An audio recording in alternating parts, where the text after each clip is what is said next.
The explosion tore through the market district like a lightning strike, turning the peaceful afternoon into chaos.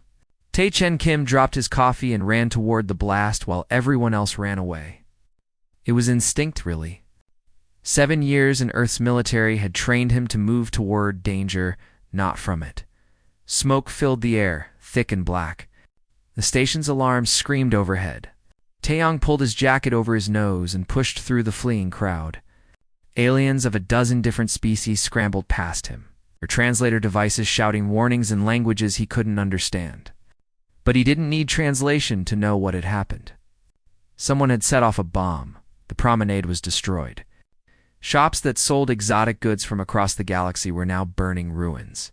Bodies lay scattered across the floor, some moving, some not. Taeyong's training kicked in automatically. He scanned the area, looking for survivors. Looking for threats? Looking for anything he could do to help. That's when he saw her. A figure was trapped beneath a collapsed support beam. Pinned against the deck, the emergency lights flickered, and in those brief flashes, Taeyong could see she wasn't human. Her skin had a faint blue tint, and her features were sharper. More refined than any human's. She wore elegant robes that marked her as someone important. Though they were now torn and stained with purple blood, around her, 3 armored guards lay motionless. Their sophisticated energy shields had failed, their advanced weapons useless against the sudden violence. The woman was struggling to breathe, her chest heaving with effort. The station's atmosphere was leaking out through the hull breach, replaced by toxic fumes from the fires. Taeyong didn't think. He just moved. He grabbed the support beam and pulled. It didn't budge. These things were built to hold up space stations, not to be moved by one human. But Taeyong had learned long ago that sometimes impossible just meant you weren't trying hard enough. He braced his feet, locked his knees, and pulled again. His muscles screamed. His vision went red at the edges. The beam shifted. Just an inch. Then another. The woman's eyes opened. They were golden, bright, even in the smoke and darkness. She stared at him with confusion and pain. Taeyong could see her protective energy field flickering around her body, failing bit by bit. Whatever technology kept her safe was dying. With one final heave, Taeyong lifted the beam enough for her to slide free. She tried to move, but her leg was badly injured. Purple blood pooled beneath her. Taeyong dropped to his knees beside her and ripped off his jacket. He knew alien biology was different. But blood loss was blood loss in any species. He wrapped the jacket around her leg and pulled it tight. She gasped in pain, her golden eyes going wide. Taejang ignored her protest and tied the makeshift tourniquet as tight as he could. It was crude, primitive compared to the medical technology he'd seen aliens use. But right now, crude was better than nothing. The woman's breathing was getting worse. Her lips were turning a darker shade of blue. Taeyong could see her trying to speak, but no sound came out. Her chest barely moved. Whatever she breathed wasn't in the air anymore. Taeyong made a decision that would have horrified any alien doctor. He tilted her head back, pinched her nose closed, breathed into her mouth. CPR. Basic human first aid that probably violated a dozen interspecies health protocols. But her chest rose.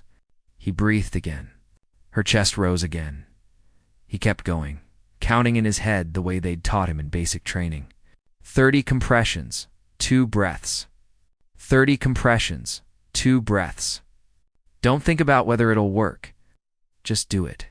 Just keep going. Station security finally arrived, their boots pounding against the deck. They shouted at him in languages he didn't know. Taeyong ignored them and kept working. Someone grabbed his shoulder. He shrugged them off and kept breathing for the dying woman. Then she coughed. It was a wet, painful sound, but it was the most beautiful thing Taeyong had heard all day. The woman's eyes fluttered open again, focusing on him with awareness this time. She drew in a shuddering breath on her own. Then another. Medical teams swarmed around them. Real doctors with real equipment pushed Taeyong aside. He let them work, stumbling backward on shaky legs. His hands were covered in purple blood. His jacket was ruined. His body ached from head to toe. A security officer grabbed him, this time more gently. "You need medical attention," the alien said through a translator device. Its voice was mechanical, emotionless. "I'm fine," Taeyong said. "Make sure she's okay. She is Princess Dayun of House Velkar," the security officer said. "You just saved the daughter of Emperor Jinwu." Ajen blinked. "Princess? Emperor?" He looked back at the woman being loaded onto a medical stretcher. She was watching him even as the doctors worked on her. Their eyes met for a moment across the chaos. Then she was gone, whisked away to the medical bay with an escort of 20 armed guards. The next few hours were a blur. Taeyong gave his statement to station authorities at least 5 times.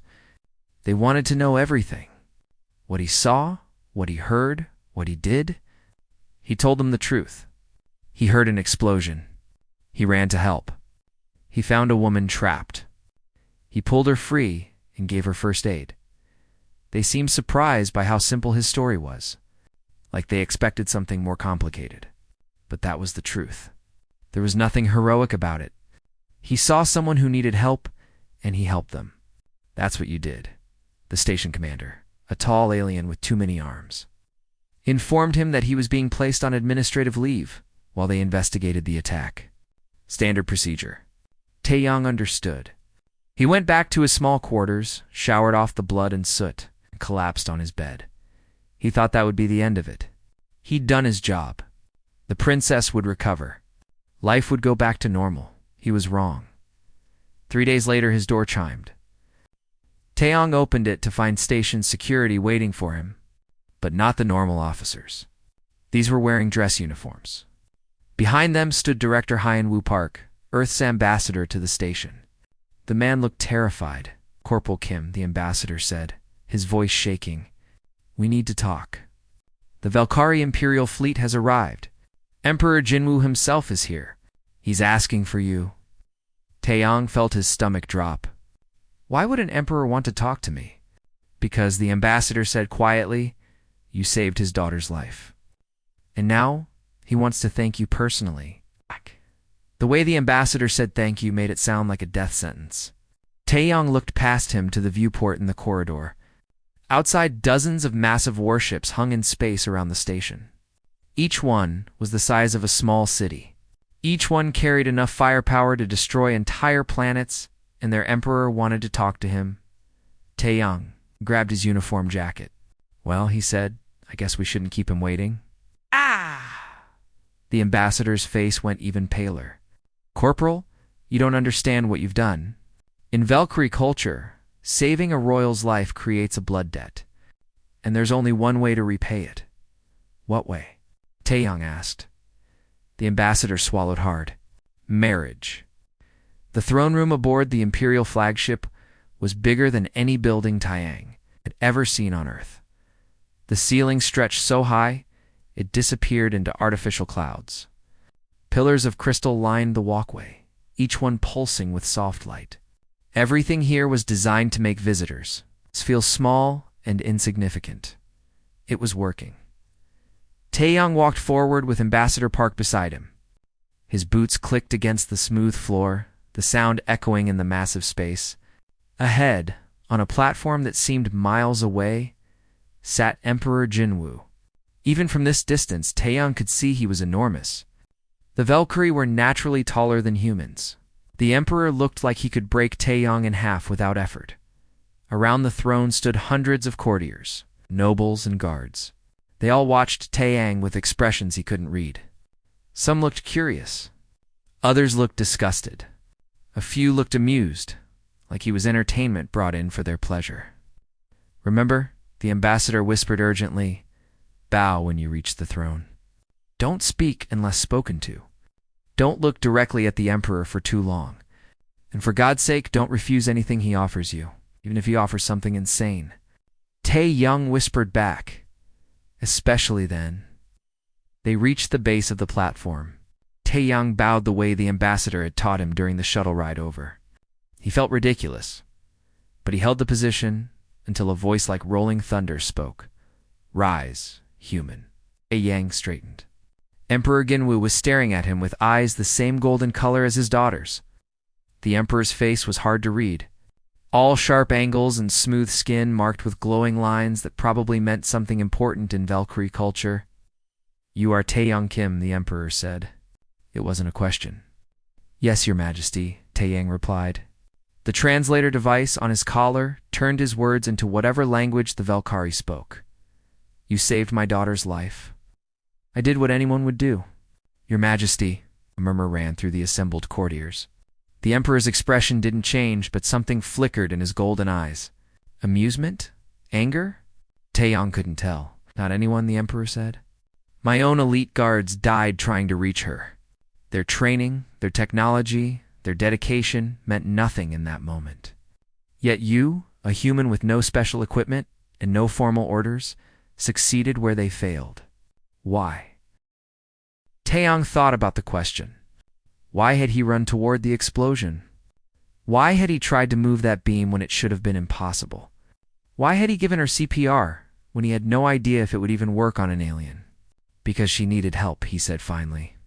"That's all," the Emperor stood.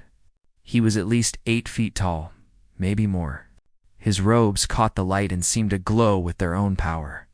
He descended from the platform, each step deliberate. The crowd parted before him like water. He stopped in front of Taeyang. Up close, the Emperor was even more imposing. But Taeyang had faced down plenty of scary things in his life. He kept his spine straight and met the Emperor's gaze. "In Valkyrie law," the Emperor said, "there is an ancient tradition. When someone saves the life of a royal family member, a blood debt is created. This debt cannot be repaid with money or titles or land. The only way to satisfy it is through union, through family." Taeyang felt the words hit him like a physical blow. The ambassador beside him made a small, distressed sound. "You saved my daughter's life," Emperor Jinwoo continued. "Therefore, you must marry her. It is the only way to honor what you have done. The only way to maintain the balance of obligation and debt that holds our society together." The throne room was completely silent. Hundreds of eyes watched Taeyang, waiting to see what he would do. The smart thing would be to agree. To bow and thank the Emperor for the incredible honor. To accept a position that millions of beings across the galaxy would kill for. Taeyang took a breath. No. The silence shattered into shocked gasps and angry muttering. The ambassador made a sound like he was dying. Even the Emperor's eyes widened slightly. "No," the Emperor repeated. "With respect, Your Majesty," Taeyang said carefully, "I didn't save your daughter expecting a reward. I didn't do it to create a debt. I did it because it was the right thing to do. Where I come from, we don't use marriage as payment for good deeds. Marriage should be a choice, not an obligation. You dare refuse an emperor's decree?" One of the courtiers shouted, "You dare insult our princess?" "I'm not insulting anyone," Taeyang said, raising his voice to be heard over the growing noise. "I'm just saying I can't accept this. I won't marry someone I don't know, because an old law says I have to. That's not how humans do things." Emperor Jinwoo raised one hand. Instantly, the throne room fell silent again.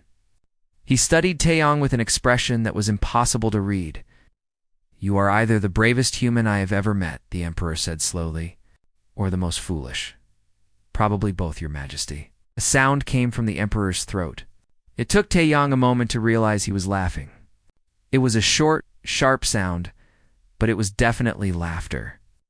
"I begin to understand why you succeeded where others failed," the Emperor said. "You do not know enough to be afraid of impossible things." He turned and walked back to his throne, his robes flowing behind him. "However, refusing my decree creates a problem. The blood debt still exists. My daughter still owes you her life.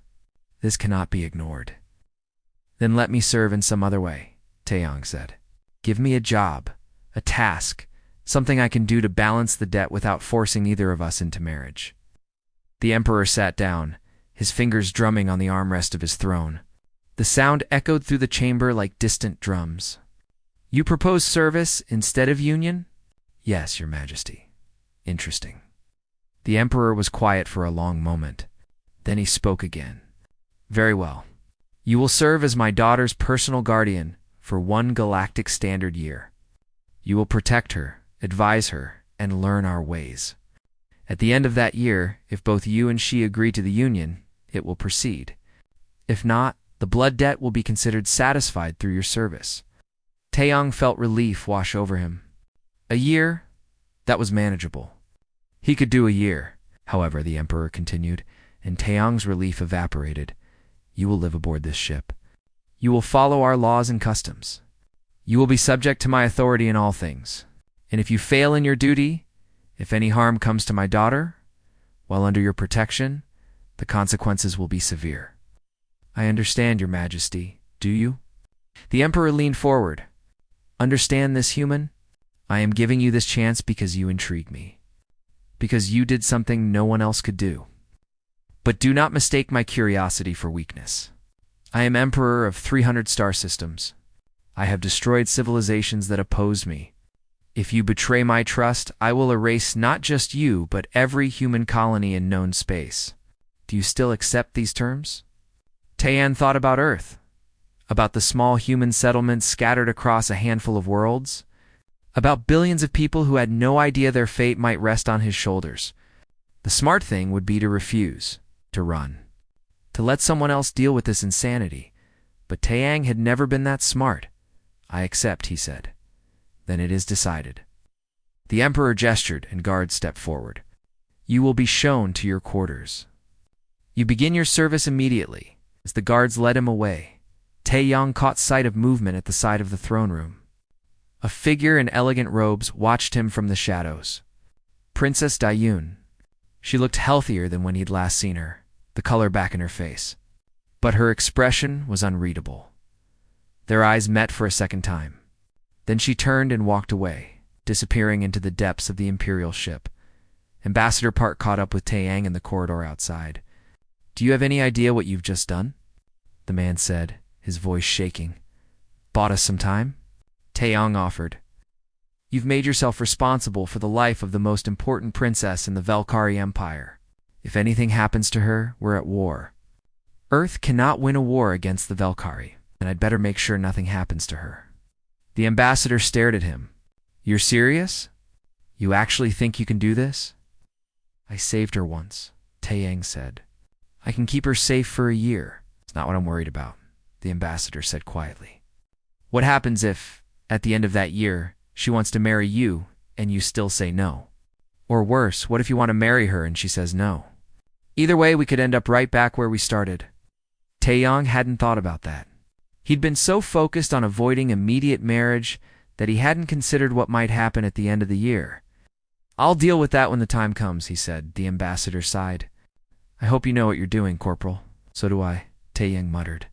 The guards stopped at a door that slid open to reveal quarters. Far nicer than anywhere Taeyang had ever lived. But as he stepped inside, all he could think about was the year stretching ahead of him.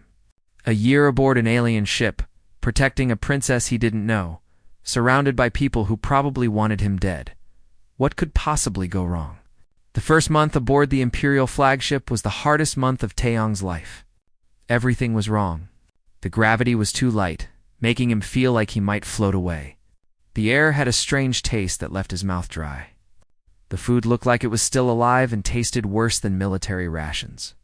Even the beds were wrong. It's designed for bodies much larger than his. But the worst part was the people, the Velkari, nobility, treated him like dirt on their expensive boots. They whispered when he passed, loud enough for him to hear through his translator. Primitive, barbarian, unworthy. Some of them didn't bother whispering at all. They said it right to his face, then walked away before he could respond. Commander Jamin was the worst of them all. He was the captain of the Royal Guard, a position he'd apparently expected to lead to courting Princess Dayun himself. The fact that a human now stood between him and that goal made Jamin hate Taeyang with a passion that was almost impressive. You should not be here, Jamin, said one day. Blocking Taeyang's path in the corridor, the commander was tall, even for a Velkari, with scars that marked him as a veteran warrior. You are a disgrace to the princess and an insult to the empire. I'm just doing my job, Taeyang replied. Your job? Right. Gaiman laughed. You are a human. Your entire species, Our children playing with technology you barely understand. What could you possibly offer as a guardian that our elite warriors cannot provide better? Taeyong had learned not to rise to the bait. Guess we'll find out. It was the wrong thing to say. Jimin's eyes narrowed. Yes, he said softly. We will. Princess Dayun herself was a mystery. Taeyong saw her every day, following her through the ship as she attended meetings and ceremonies and 100 other royal duties, but she barely spoke to him. When she did, it was formal, distant. Guardian, attend me here. Guardian, that will be all. Never his name. Never a real conversation. He couldn't blame her. From her perspective, he was probably just another obligation forced on her by her father's laws. She didn't ask to be rescued. She didn't ask for a human guardian. She was making the best of a bad situation, same as him. Then, everything changed. It was the middle of the ship's artificial night when the alarms started screaming. Taeyong bolted out of his quarters in just his pants and his shirt, his pistol in his hand. The corridors were chaos. Guards ran past him, toward the sounds of weapons fire echoing from somewhere deep in the ship. Someone shouted, "They're targeting the royal wing." Taeyong ran faster than he'd ever run in his life. His bare feet slapped against the cold deck. His lungs burned. The ship's gravity felt wrong, making every step bounce too high, but he used it.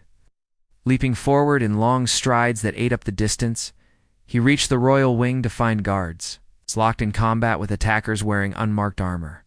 Energy weapons flashed in the darkness. Bodies lay scattered across the floor. The attackers were fighting with a desperation that told Taeyong everything he needed to know. This wasn't a robbery. This was an assassination. One of the attackers saw him and fired. Taeyong dove behind a pillar as the energy bolt scorched the air where he'd been standing. He counted to 3, then leaned out and fired twice. His bullets weren't fancy energy weapons. They were plain old human gunpowder and lead. But they worked just fine.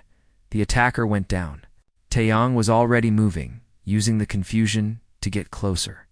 The Valkyrie guards fought with precision and discipline, but they fought like they'd been trained in an academy. Perfect formations. Textbook tactics. Beautiful to watch and easy to predict, Taeyong fought like he'd been trained in war. There were no rules in war. You used what worked. He shot one attacker in the back. He grabbed another and used him as a human shield. When his gun ran dry, he picked up a fallen energy rifle and used that instead. "The door," a guard shouted. "They're trying to breach the princess's chambers." Taeyong saw 3 attackers placing something on the heavy door to Dayun's room. It glowed with an angry red light that meant only one thing: explosives. They were going to blow the door and rush in before anyone could stop them. He didn't have time to think. He just acted. Taeyong ran straight at them, firing as he went. He hit one in the shoulder, missed the second. The third turned and shot at him, the bolt catching his arm and burning a line of fire across his skin. Taeyong ignored the pain and kept running. He hit the explosive device at full speed, ripping it off the door and spinning toward the nearest cover. The attackers scattered, realizing what he'd done. They were 5 feet away when the device exploded. The blast threw Taeyong across the corridor like a toy. He hit the wall hard enough to see stars. His ears rang. His arm felt like it was on fire. But he was alive. The door was intact. And the 3 attackers were very, very dead. Guards rushed past him to secure the area. Taeyong tried to stand and fell down again. His legs didn't want to work. Someone grabbed him, helping him up. It was Commander Jimin, his perfect armor scorched and dented. "You saved her," Jimin said. He sounded like the words hurt him to speak. "That's the job," Taeyong said through gritted teeth. The door to Dayun's chambers slid open. She stood there in her night robes, her golden eyes wide as she took in the carnage. Bodies, scorch marks, blood on the walls. And Taeyong, barely standing, his arm burned and his face covered in soot. "You're hurt," she said. It was the first time she'd said anything to him that sounded like she actually cared. "I'm fine," he lied. She looked at the spot where the explosive had been, at the dead attackers, at the guards still fighting at the far end of the corridor. You could have died. Yeah, well, Taeyong tried to smile. Wouldn't be the first time I did something stupid. For the first time since he'd met her, Princess Dayun almost smiled. Come, she said. Let the medics treat your wounds. The attack was the talk of the ship for weeks. The Emperor personally thanked Taeyang, which made the nobles hate him even more. But it also changed something. The guards who'd fought alongside him started nodding when they passed him in the corridors. Some even spoke to him like he was a real person instead of a trained animal, and Princess Dayun started talking to him. It began small. How did you know where to shoot? She asked one day as they walked through the ship's garden. It was a beautiful space, full of alien plants that glowed in colors Taeyang had never seen on Earth. Experience, he said. I've been in enough fights to know how people move when they're trying to kill you. We train our warriors for years, she said thoughtfully. But you fight like you were born in battle. Where I come from, we don't have much choice. Earth's not a peaceful place. Humans have been fighting each other since before we had cities. It's made us good at it. That's sad, maybe Taeyong admitted. But it's also kept us alive. She was quiet for a moment. Then she said, why did you risk your life for me? You could have stayed back and let the guards handle it. Because that's not who I am. Who are you then? It was a simple question, but Taeyong found it hard to answer. I'm just a guy who tries to do the right thing, he said finally. Even when it's stupid. Even when it hurts. Because if people like me don't do the right thing, who will? Dayun looked at him with those golden eyes, and for the first time Taeyang felt like she was really seeing him. Not a human. Not a guardian. Not a political inconvenience. Just him. Tell me about Earth, she said. So he did. He told her about mountains that touched the sky and oceans that went on forever. He told her about cities full of millions of people and deserts where you could walk for days without seeing another soul. He told her about music and art and the 1,000 different ways humans had found to express themselves. In return, she told him about the Velkari Empire, about planets he couldn't even imagine, about the weight of being royalty, of knowing that billions of people depended on her to be perfect every single day, about the loneliness of never knowing if people loved you or just loved your title. They talked for hours, then days, then weeks. Taeyang found himself looking forward to their conversations more than anything else in his day. He learned that Dayun loved music but couldn't sing, that she read constantly but preferred stories about ordinary people to tales of heroes, that she hated formal dinners but loved flying her personal fighter craft, and slowly, carefully, something grew between them that neither of them expected. But Commander Jamin was watching, and he was not happy. The commander came to Taeyang's quarters late one night. We need to talk, he said. About what?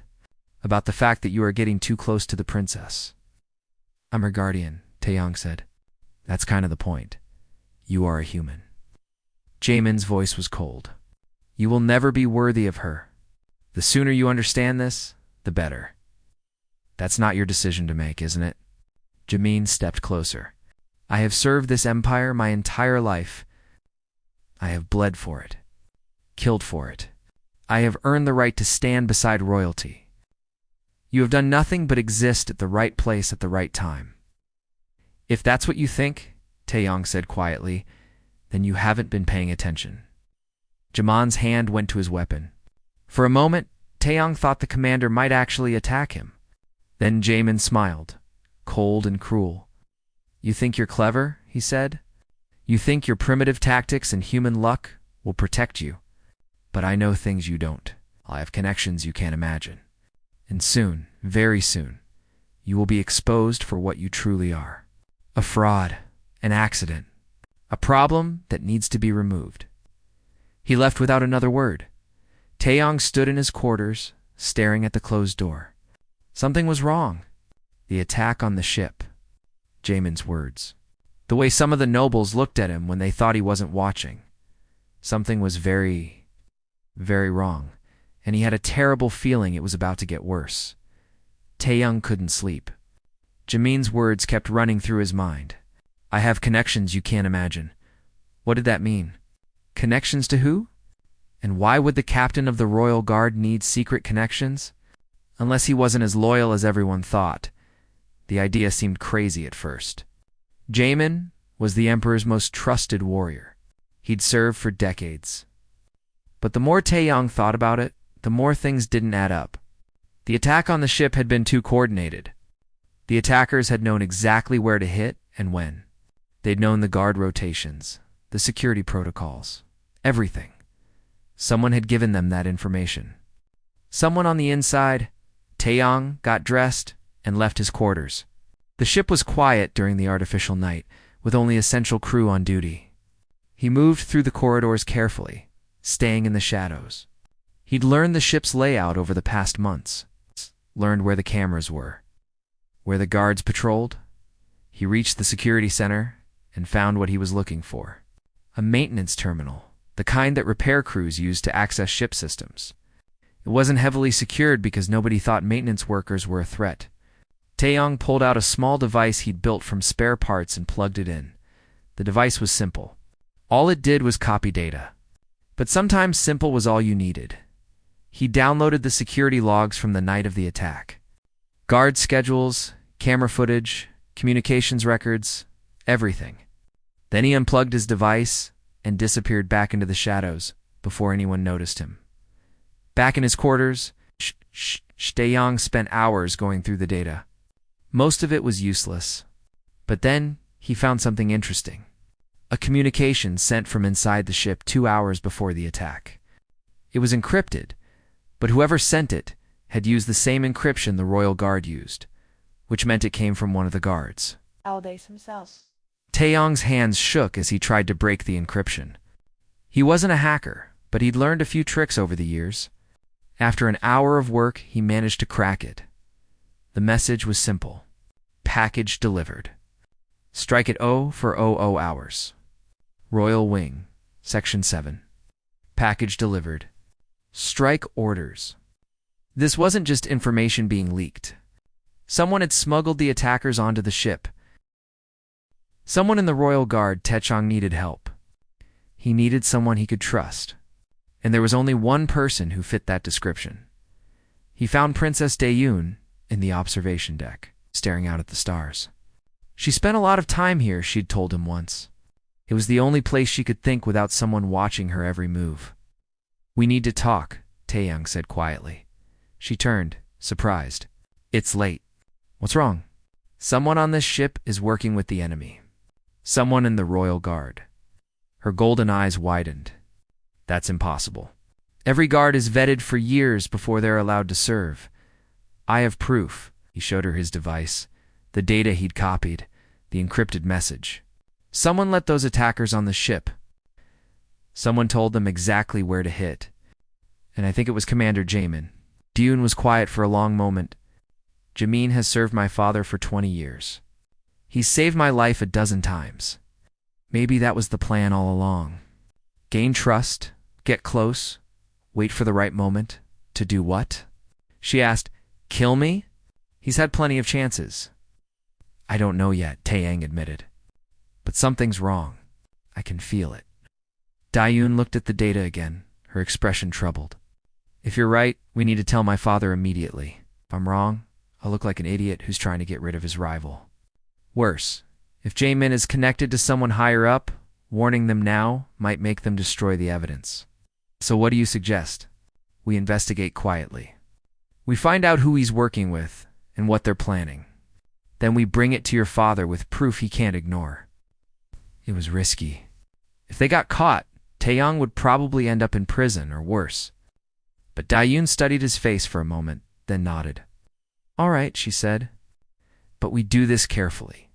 If Jamin even suspects we're watching him, this could get dangerous." They started investigating that night. Daeun used her position to access records that Taeyong never could. Communications logs, financial transactions, travel schedules. Meanwhile, Taeyong followed Jamin, watching where he went and who he talked to. For 2 weeks they found nothing. Jamin did his job perfectly. He attended meetings, trained guards, filed reports. He looked like the model of a loyal officer. Then Daeun found something in the old personnel files. Look at this, she said, pulling up a document on her private terminal. 20 years ago, Jamin had a brother. His name was Byung-ho. He was arrested for treason after trying to assassinate my grandfather. What happened to him? He was executed. Standard punishment for attempting to kill royalty. She scrolled through the file. But here's the interesting part. Byung-ho wasn't working alone. He was part of a group called the Freedom Society. They believed the empire had grown too large, too corrupt. They wanted to break it apart, give more power to individual worlds. Terrorists, Taeyong said, or revolutionaries, depending on who you ask. Do-yoon pulled up more files. The Freedom Society was supposed to have been destroyed after my grandfather's death. All the leaders were captured and executed. But what if some of them survived? What if they've been hiding all this time, waiting for another chance? And Jamin? Taeyong asked. He publicly condemned his brother, swore loyalty to the empire. My father believed him, gave him a chance to prove himself. He did. 20 years of perfect service, but maybe he was just waiting, biding his time. Do-yoon shook her head. This is still just theory. We need real proof. The proof came 3 nights later. Taeyong was following Jamin through the lower decks when the commander stopped at a storage room. He looked around carefully, then went inside. Taeyong waited a few minutes, then followed. The storage room was dark and full of equipment. Taeyong moved silently between the crates, trying to see where Jamin had gone. He heard voices ahead speaking in low tones. Double quotes. ... Can't wait much longer, Jamin was saying. The human is getting suspicious. Then kill him. The second voice was older, rougher. Taeyong didn't recognize it. I can't. Too many people watching. If he dies, questions will be asked. They make it look like an accident. You're supposed to be good at this. I am good at this, Jamin snapped. I've been playing this role for 20 years. Don't question my dedication. Your brother died for the cause, the older voice said. Are you prepared to do the same? There was a pause. Then Jamin said quietly, I'll do whatever it takes. When does Prince Donghayan make his move? Taeyong's blood went cold. Prince Donghayan, the emperor's brother. He was involved in this too? Soon, the older voice said. Everything is in place. When the emperor falls, the prince will take control. And the empire will finally be free. And the princess, she's your problem. When the time comes, make sure she doesn't interfere. Taeyong didn't wait to hear more. He backed away silently, his heart pounding. This wasn't just about Jamin. This was a coup. The emperor's own brother was planning to overthrow him, and Princess Dayun was in danger. He made it back to his quarters and immediately contacted Dayun on her private comm. We need to talk now, somewhere private. They met in the observation deck again. Taeyong told her everything he'd heard. With each word, Dayun's face grew paler. My uncle, she whispered. He's always been ambitious, but I never thought. He's family. His family can be the most dangerous enemy, Taeyong said. We need to tell your father, and say what? That we've been investigating his brother based on a theory? That we think there's a conspiracy with no real evidence except what you overheard in the dark. She was right. It wasn't enough. They needed something concrete. Then we get evidence, Taeyong said. We find out when this coup is supposed to happen, and we catch them in the act. That's incredibly dangerous. Everything about this is dangerous. But if we don't stop them, your father dies. And probably you too. Dayun looked out at the stars, her hands clenched into fists. I hate this, she said quietly. I hate that we have to suspect everyone. That we can't trust the people who are supposed to protect us. No. Taeyong stepped closer. But you're not alone. I'm with you. Whatever happens, I'm with you. She looked at him and something passed between them. Something that had been building for months. Why? She asked. Why are you doing this? You could leave. Tell my father you've served your year and go back to Earth. You'd be safe. Because leaving you to face this alone isn't an option, Taeyong said. Not anymore because of the blood debt? No, he said quietly. Because I care about you. Because somewhere in the last few months, protecting you, stopped being a job, and started being something else. Ow. Dayun's breath caught. Taeyang alarms started screaming through the ship. Both of them jumped. Taeyang's cum erupted with panicked voices. All guards to the throne room. The Emperor is under attack. They ran through corridors past shocked crew members toward the sounds of weapons fire. The throne room was in chaos when they arrived. Guards fought against attackers who'd somehow gotten past all the security. And in the center of it all, Emperor Ginwu was defending himself against 3 assassins. Father. Dayun screamed. One of the assassins turned toward her. Taeyang shot him before he could fire. Then they were in the fight, side by side. It's protecting the Emperor. It was brutal, quick, vicious, but they won. When it was over, Emperor stood over the bodies of his attackers, breathing hard. He looked at Taeyang and Dayun, both of them covered in blood and soot. Report, he commanded, and they told him everything. About Jaemin, about Prince Donghayan, about the conspiracy that had been growing under his nose for 20 years. The Emperor's face was like stone. Find my brother, he said to his guards. Bring him to me. And find Commander Jaemin. I want them both alive. But when the guards went to arrest Prince Donghayan, they found his quarters empty. He was gone. And so was Jaemin. The coup had begun. The Imperial fleet tore itself apart. Prince Donghayan had been planning this for years, placing his people in key positions across the military. When he made his move, 1/3 of the fleet followed him. Massive warships that should have been protecting the Emperor turned their weapons on their former comrades. The battle was unlike anything Taeyang had seen. Ships the size of cities exchanged fire that could destroy planets. Energy shields flared and failed. Hulls breached, spilling atmosphere and bodies into the void. Every few minutes, another ship exploded or went dark. We're losing, one of the bridge officers reported. Prince Donghayan has more ships than we thought. Emperor Jinwu stood at the center of the command deck watching the battle unfold on massive displays. He looked older than he had a month ago, the weight of betrayal aging him in ways that time never could. Where's my brother now? He asked. His flagship is holding position at the edge of the system, the officer said. He's letting his ships do the fighting while he stays safe. Of course he is. The Emperor's voice was bitter. He always preferred others to take the risks. Taeyang stood with Dayun near the tactical displays, trying to make sense of the chaos. He wasn't a naval officer. He didn't understand fleet tactics. But he understood fighting, and this fight wasn't going well. We need to do something, Dayun said quietly. We can't just watch our people die. What can we do? Taeyang asked. We're not exactly ship captains. No, but you think differently than we do. You see patterns we miss. She turned to him. How would humans win this fight? Taeyang studied the displays.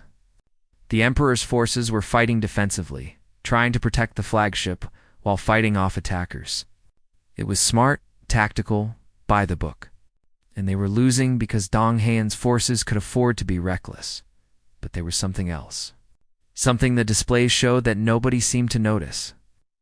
The prince is staying at the edge of the system, Taeyang said slowly. He's keeping his flagship out of the fight, 'cause he's a coward, Dayun said. Maybe. Or maybe because his ships are protecting something else. Taeyang pointed at the display. Look at the formation. They're not just attacking us. They're forming a perimeter around something. Dayun's eyes widened. A weapon. He's building some kind of superweapon, or activating one, Taeyang said. Either way, if we keep fighting his ships, we're just buying him time to use it. They brought the theory to the Emperor. He listened, his face grave. If you're right, he said, then we need to strike at my brother directly. But getting through his ships would cost us everything we have left. Not if we don't fight through, Taeyang said. If we go around, your ships are bigger and stronger than his. But they're also slower. What if we use something small and fast? Something that can slip past his defenses. The Emperor understood immediately. Fighter craft. A strike team, led by someone who knows how to fly unpredictably, Taeyang added, looking at Dayun. No, the Emperor said immediately.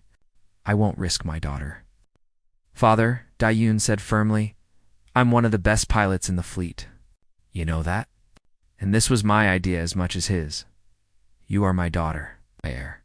If something happens to you, then you'll have lost what Dong Haiyan is fighting for anyway. She stepped closer. Let me do this. Let me save our people. The Emperor looked at her for a long moment. Then he turned to Taeyang. Can you keep her safe? I'll die trying, Your Majesty. See that you don't. I've had enough death for one day, the Emperor gave orders. And within minutes, a strike team was assembling in the launch bay. Dayun's fighter was beautiful, sleek and deadly, covered in the royal colors. Taeyang climbed into the gunner's seat behind her, strapping himself in with hands that shook slightly. You ever been in space combat before? Dayun asked. Does getting shot at in orbit count? Not really, no. Then this will be a new experience. She almost laughed. Even now, with death waiting outside, he could make her almost laugh. Hold on tight, she said. This is going to be rough. The fighter launched with a force that pressed Taeyang back into his seat. 1 second, they were in the hangar. The next, they were in the middle of a war zone. Ships exploded around them. Energy bolts streaked past close enough to make the fighter's shields glow. Dayun flew like someone possessed, weaving between the massive warships with inches to spare. Taeyang's job was to shoot at anything that got too close. And there was a lot that got too close. 3 fighters on our tail, he shouted. I know. Dayun did something impossible with the controls. The fighter spun, flipped, and somehow ended up behind the ships that were chasing them. Taeyang fired, and 2 of the 3 exploded. They broke through the battle lines and headed for the edge of the system. Prince Dong Haiyan's flagship grew larger in the view screen, a massive vessel bristling with weapons. There, Dayun said, that's what he's protecting. Taeyang saw it. A strange structure floating in space, connected to Dong Haiyan's flagship by energy tethers. It pulsed with power that made his teeth ache even from this distance. What is that thing? I don't know, but it's charging up. We need to destroy it before it fires. They dove toward the structure. Alarms screamed as defensive weapons locked onto them. Dayun flew like a demon, dodging and weaving while Taeyang fired at anything that looked important. Then Jaemin's fighter appeared in front of them. Weapons hot. I should have killed you when I had the chance. The commander's voice came over the cum. Yeah, Taeyang said. You really should have. The 2 fighters danced through space, firing and dodging in a deadly ballet. Jaemin was good. Better than good? But Dayun was better. She got on his tail and stayed there, no matter what he did. Taeyang lined up the shot and fired. Jaemin's fighter exploded in a ball of fire. 1 problem down, Dayun said.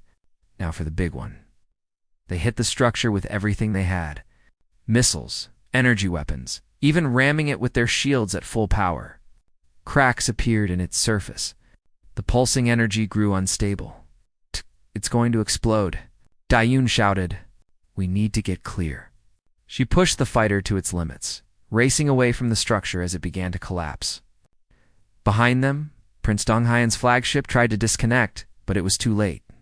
The structure exploded, and the shockwave tore through the prince's ship like paper.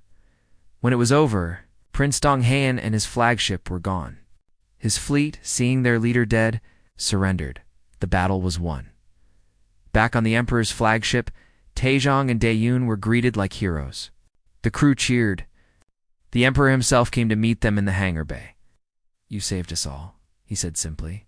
Then he pulled his daughter into an embrace that made her look tiny against his bulk. I thought I'd lost you. I'm fine, father. We both are. The Emperor looked at Taeyang. You kept your word. You protected her even in the middle of battle. It's what I do, Your Majesty, the Emperor said thoughtfully. It is. He was quiet for a moment. The year of service is complete. You have satisfied the blood debt and more. You are free to return to Earth whenever you wish. Taeyang felt something twist in his chest. Free. He could go home. Back to his simple life.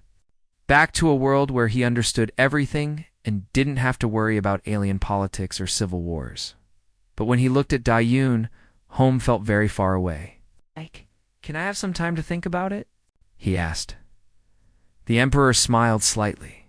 Take all the time you need. That night, Taeyang found Dayun in the observation deck. She was staring at the stars again, but this time she looked sad. You're leaving, she said when he approached. It wasn't a question. I don't know yet. You should. There's nothing keeping you here now. The debt is paid. The threat is gone. You can go back to your life. What if I don't want to? She turned to him, her golden eyes bright with unshed tears. Don't. Don't make this harder than it already is. Why would it be hard? Because She stopped, took a breath. Because I've fallen in love with you. And I know that's stupid. I know you probably just see me as a job, as an obligation. But somewhere in the last year, you became the most important person in my life. And losing you is going to hurt worse than anything I've felt before. Taeyang stepped closer. You think you're the only one? What? Dayun, I fell in love with you months ago. Probably when you were teaching me about your people's music and your eyes lit up like stars. Or maybe when you told me about feeling trapped by your title and I realized we weren't so different after all. Or maybe it was when you flew that fighter like you were born in space and I knew I'd never meet anyone else like you in my entire life. Then why are you thinking about leaving? Because I need to know something. He took her hands in his. Your father forced us together. The blood debt, the year of service, all of it. We fell in love while you were basically my assignment. How do we know this is real? How do we know it's not just because we were forced into each other's lives? Dayun was quiet for a long moment. Then she said, I've been thinking about that too. And I realized something. My father may have brought us together, but he couldn't make me fall in love with you. That was my choice. Every conversation, every moment we spent together, every time I trusted you with my life, that was me choosing you. What if it's not enough? Taeyang asked. What if people always see our marriage as something forced, something political? Then we prove them wrong. She squeezed his hands. But I won't trap you. I won't use duty or obligation to keep you here. If you want to leave, I'll understand. I'll let you go. And I'll remember our time together as the best year of my life. Taeyang looked at her. Really looked at her. At the princess who'd become a warrior. At the royal who'd rather give up her throne than live a lie. At the woman who'd taught him that love could cross any distance, even the space between worlds. I'm not going anywhere, he said.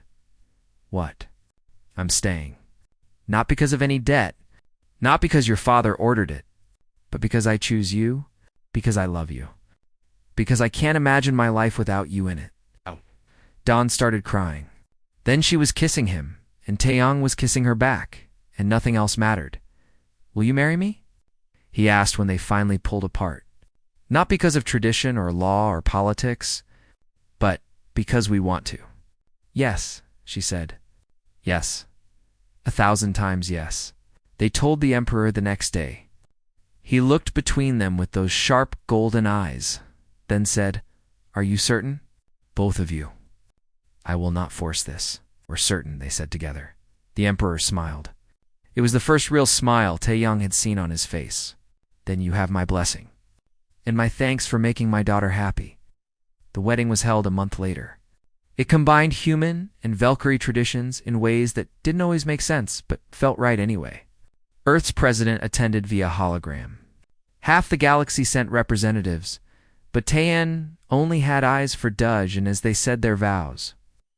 He thought about how far he'd come, from a simple security guard to the husband of a princess. From someone who didn't matter to someone who'd helped stop a civil war? What are you thinking? Dayun whispered. That I should have listened to my mother and stayed away from explosions. She laughed. Too late now. Yeah, he said, smiling. Too late. 5 years later, they stood in the observation deck of their new colony ship. Behind them, their 2 children played, laughing in a mix of human and Valkyrie languages. Below them, a new world waited, where both their species would build something together. Do you ever regret it? Dayun asked. Staying. Taeyang pulled her close. Not once. Even though you had to give up Earth. I didn't give up Earth. I gained a whole galaxy. He kissed her forehead. Besides, you're my home now. Wherever you are, That's where I belong. She smiled up at him. That's very romantic. I have my moments. Their daughter, Ji Woo, tugged on Taeyong's sleeve. She had her mother's golden eyes and her father's stubborn chin. Papa, tell us the story again. Which story? He asked, though he knew. How you saved Mama from the explosion. Taeyong laughed. That's your favorite, isn't it? Because you were brave. His son, Minho, chimed in. He had his father's features, but his mother's height, already taller than human children his age. We're stupid, Dayun said fondly. Brave and stupid, Taeyong agreed. Sometimes they're the same thing. He told them the story the same way he always did. About running toward danger when everyone else ran away. About doing what was right even when it was hard. About how sometimes the best things in life come from the moments that scare you most. And as he spoke, watching his children's faces light up with wonder, Taeyong Kim, the human who'd married a princess and changed to civilizations, knew he'd made the right choice. He'd run toward the explosion, and he'd found everything he never knew he needed.